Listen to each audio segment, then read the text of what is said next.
नमस्कार दोस्तों, आप सही कहा था। स्वागत है। कैसे हो आप सभी। एसएससी जीडी इसके सेंटर पे आप सभी को क्या लेके जाना है, क्योंकि मैं आप सभी को एक ओरिजिनल जॉइनिंग लेटर दिखाने वाला हूँ जिसमें आप सभी को पता चल जाएगा कि क्या क्या डॉक्यूमेंट आप सभी को लेके जाने हैं। यानी कि सारे डॉक्यूमेंट इस वीडियो में मैं आप सभी को बता दूंगा, ठीक है। सारे डॉक्यूमेंट तो एक बार नोट कर लेना, स्क्रीनशॉट ले लेना। वीडियो चल गई, वीडियो को लाइक कर लेना, टेलीग्राम से जुड़ जाना, ठीक है। जैसा कि अगर आप देख सकते हैं यहाँ लिखा है office of the DIGP group centre CRPF Durgapur का है आप सभी को। यहाँ अगर आप देख सकते हैं 29 नवंबर को यह है। ये विथ हेल्ड वाले कैंडिडेट जो थे, ठीक है, उनका भी आपके साथ ही ट्रेनिंग वगैरह होगा, तो ये विथ हेल्ड वाले कैंडिडेट है, ठीक है। यहाँ पे अगर आप देखेंगे तो लिखा हुआ है offer of appointment for the post of constable GD in CRPF, ठीक है। तो ये अभी भी है और यहाँ पर कुछ चीज़ें बताई गई हैं जो अभी उतना ज़रूरी नहीं है, क्योंकि ये विथहेल्ड वाले थे तो इनको थोड़ा सा स्पेस से बताया गया। यहाँ पे इनको जहाँ पर रिपोर्ट करना है वो ट्रेनिंग सेंटर बताया गया है, office of deputy inspector general of police group centre CRPF Durgapur Amravati West Bengal में, ठीक है। यहाँ पे इन्होंने बोला है कि अपने ओरिजिनल डॉक्यूमेंट आपको लेके आना है। देखो, ओरिजिनल भी लेके जाना है आपको और आपको फोटो कॉपी भी लेके जाना है। दोनों ही चीज़ लेके जाना है, ऐसा नहीं है कि आप केवल एक चीज़ लेके आओ, ओरिजिनल भी और फोटो कॉपी भी। देखो कौन कौन से डॉक्यूमेंट लेके जाने वो देख लो, बिल्कुल सिंपल है। पहली बात तो आपसे बोला गया है कि डेट ऑफ बर्थ सर्टिफिकेट अगर है तो वेल एंड गुड, नहीं है तो इसकी जगह पे आप 10th सर्टिफिकेट दिखा सकते हो, ये भी आपका डेट ऑफ बर्थ प्रूफ दिखाता है, ठीक है। उसके बाद यहाँ पर अगर आप देखो सेकंड नंबर पॉइंट पे, उसके बाद बोला गया कि matriculation, intermediate, degree, diploma, marksheet, certificate and technical qualification, experience certificate जो भी आपके पास है। देखो इसकी मिनिमम क्वालिफिकेशन आप सभी को पता है जो आप सभी की होती है जीडी की, वो 10th होती है।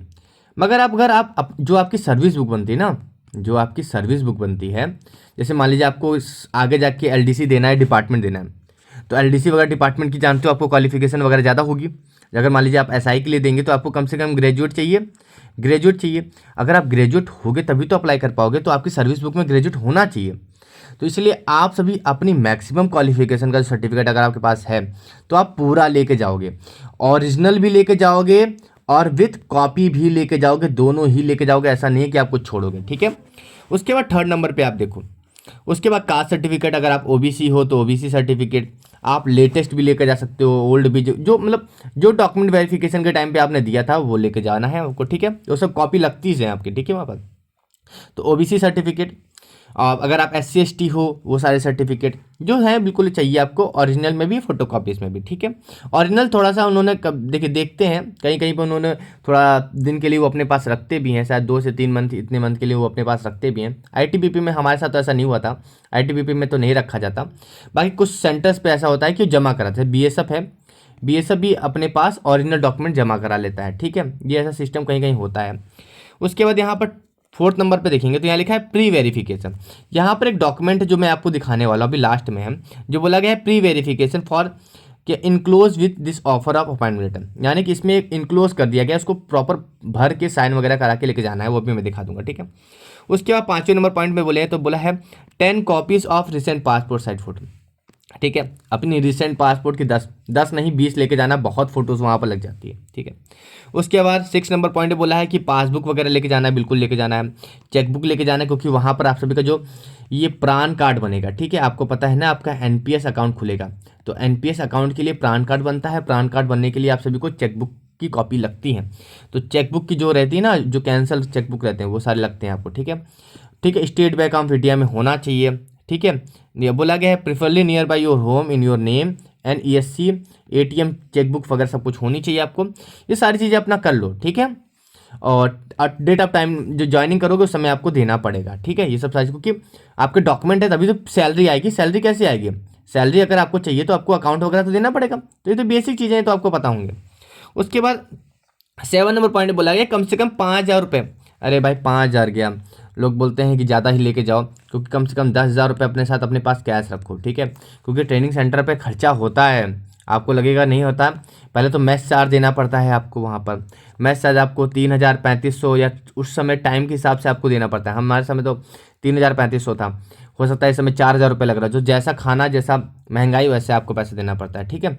वो मेस कटिंग आपको मिल जाती है, ठीक है, पैसा आपके अकाउंट में आ भी जाता है बाद में, ठीक है, मेस चार्ज वगैरह।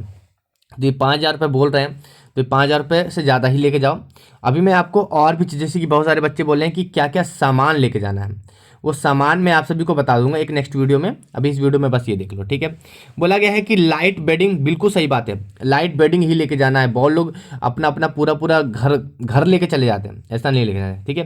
क्लॉथिंग वगैरह के बारे में बताया कि जो रिक्वायरमेंट है बस उतनी ही लेके जाना है, मैं आपको बता दूंगा, क्योंकि बहुत सारे मैंने यूट्यूब पे वीडियो देखे हैं कि भाई सब कुछ लेके जाने के लिए बोलते थे, इतना नहीं लेके जाते, वहाँ पर फिर वो रखा रहता है, कुछ काम नहीं आता ट्रेनिंग में। उसके बाद आपको पैन कार्ड वगैरह, आधार कार्ड वगैरह, वोटर ID कार्ड, ये सब जरूरत होगी, ठीक है। अपना बढ़िया से लेके जाना। कोई डाउट वगैरह रहे तो कमेंट बॉक्स में पूछ लेना।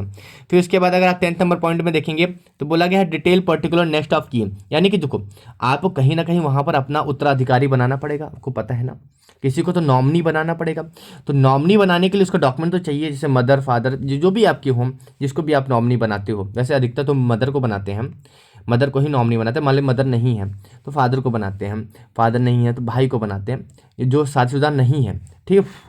इस तरह से अगर वाइफ है तो वाइफ को बनाते हैं, अगर वाइफ है तो मदर को नहीं बनाते, क्योंकि मदर फिर फैमिली में नहीं आती, फिर वाइफ फैमिली में आती है, ठीक है। फैमिली की डिफिनेशन बहुत सिंपल सी है, ठीक है। फैमिली की डिफिनेशन बिल्कुल सिंपल सी है। अगर आप शादीशुदा हो तो आप और आपकी वाइफ, और अगर आपके माता पिता आप पे डिपेंडेंट है तो वो आपकी फैमिली है। अगर माता पिता आप पे डिपेंडेंट नहीं है तो वो आपकी फैमिली में काउंट नहीं होंगे। अगर भाई आपसे छोटा है वो आप पे डिपेंडेंट है तो वो आपकी फैमिली में काउंट होगा। तो फैमिली की डिफिनेशन बिल्कुल सिंपल सी है कि जो आप पे डिपेंडेंट है और जो आपका ब्लड रिलेशन में आता है वही आपकी फैमिली कहलाती है, ठीक है। उसके बाद नो ऑब्जेक्शन सर्टिफिकेट, ये आपके लिए नहीं है, जो पहले से कहीं पर सर्विस हैं उनके लिए, तो ये आपके लिए है नहीं, ठीक है। उसके बाद अगर आप 11 नंबर पॉइंट में देखेंगे, यहाँ पे लिखा हुआ है कि अगर आप हाइट चेस्ट में से, कि नॉर्थ ईस्ट वाले होते हैं ना, जो नॉर्थ ईस्ट वाले होते हैं उनको हाइट चेस्ट में, या फिर आपने देखा होगा जो हिल एरिया वाले होते हैं उनको हाइट चेस्ट में छूट मिलती है, तो वो सर्टिफिकेट वगैरह आपको लेके जाना पड़ेगा। उसके बाद अगर कोई और डॉक्यूमेंट आपके पास है तो वो लेके जा सकते हो, वैसे कुछ लगता तो है नहीं। अब यहाँ पर अगर आप देखेंगे तो ये करेक्ट सर्टिफिकेट ऑफ करेक्टर, ये आपको बनवा के लेके जाना है, ठीक है। यहाँ पर लिखा है certified that I have know mister, जैसे कि कोई भी जो सर्टिफाइड कर रहे हैं यहाँ पर जो भी साइन कर रहा है वो बोल रहा है कि certified that I have known, मैं जानता हूँ, जैसे जो भी आपका नाम से, मेरा नाम सूरज है तो आप यहाँ सूरज लिखोगे, ठीक है। सन ऑफ श्री, जिसके भी मतलब आपके पिता का नाम यहाँ पर लिखा जाएगा। फॉर द लास्ट, कितने साल से, मान लीजिए बोल रहे 3 ईयर से डालता, 3 ईयर 4 मंथ से मैं जानता हूँ, ठीक है। And that the best of knowledge and belief she is bear reputable character, मतलब अच्छा करेक्टर है। And the has no antecedent which render him unsuitable for the government of, मतलब कि बहुत बढ़िया है, कोई दिक्कत नहीं, गवर्नमेंट जॉब के लिए बहुत बढ़िया है। उसके बाद बोला है मिस्टर, जो भी आप मिस्टर हैं तो मिस्टर सूरज, जैसे मैं लिखूंगा सूरज अपना नाम, Suraj is not related to me, मतलब वो मुझसे संबंधित नहीं है, मेरे कोई भाई बहन तो नहीं है। उसके बाद सिग्नेचर जो भी होगा सिग्नेचर हो जाएगा। उसके बाद डेजिनेशन है, जो भी डेजिनेशन है वो डेजिनेशन लिख दी जाएगी यहाँ पर, वो लिख देंगे। और गेस्टेड ऑफिसर का जो भी गेस्टेड ऑफिसर से ही करवाना है, ठीक है। उसके बाद यहाँ पर लिखा है I am satisfied about the relatability of person who have given the above certificate, ठीक है, ये हो गया। यहाँ पर सिग्नेचर ऑफ, तो यहाँ पर देखिए अगर इसको बनवाना है आपको, नहीं बन रहा है तो आप सिंपल से क्या करो, देखो आप जाओ अपनी तहसील में, आप जाओ अपनी तहसील में, ठीक है। वहाँ पर एक एप्लीकेशन लिखो, एप्लीकेशन किसके नाम पे लिखोगे, एप्लीकेशन लिखोगे जो भी वहाँ पर SDM होगा, ठीक है, या DM ऑफिस में SDM क्या करेगा, ये SDM क्या करेगा, अपना जो वहाँ पर आप सभी का तहसीलदार होगा, ठीक है, जो मेरे कैसे बनवाया था, तहसीलदार होगा, तहसीलदार को लिख देगा, तहसीलदार लिख देगा कानूनगो को, ठीक है, कानूनगो को लिख देगा, और कानूनगो लिख देगा लेखपाल को, ठीक है, ऐसे प्रोसेस चलता है, लेखपाल को दे देगा। अब लेखपाल क्या करेगा, लेखपाल आपका वेरिफिकेशन करेगा, ठीक है, लेखपाल आपका वेरिफिकेशन करे, वेरिफिकेशन वगैरह कुछ नहीं करेगा, बस आपसे बातचीत करेगा, समझ लो सुख सेवा शुल्क वगैरह ले लेगा, वेरिफिकेशन करेगा। लेखपाल फिर कानूनगो को लिख देगा, ठीक है, बहुत बढ़िया है। कानूनगो तहसीलदार को लिख, तहसीलदार बोल ठीक है, SDM को लिख देगा, SDM यहाँ पर साइन कर देगा। तो यहाँ पर देखो, यहाँ पर तो तहसीलदार के से वो सारी, यहाँ पर तो किसके साइन होंगे, किसके साइन होंगे, SDM के साइन करवा लो, ठीक है, या और यहाँ पर अपना तहसीलदार करा लो, ठीक है, ये आपका हो जाएगा, या फिर दोनों जगह SDM कर दे, कोई दिक्कत नहीं है, ठीक है। तो इस तरह से ये पूरा प्रोसेस होता है, आपको ये सब बनवा के लेके जाना है, ठीक है। तो कोई भी डाउट है कमेंट बॉक्स में बताना, बस इसके अलावा कोई डॉक्यूमेंट लगता नहीं, बाकी जो अपने बाकी प्रॉपर्टी का पेपर वगैरह लेके नहीं जाना है, और बढ़िया से कोई दिक्कत हो कमेंट बॉक्स में पूछना, ठीक है। चलिए फिर अभी के लिए चलता, मिलते हैं नेक्स्ट वीडियो में, थैंक यू सो मच।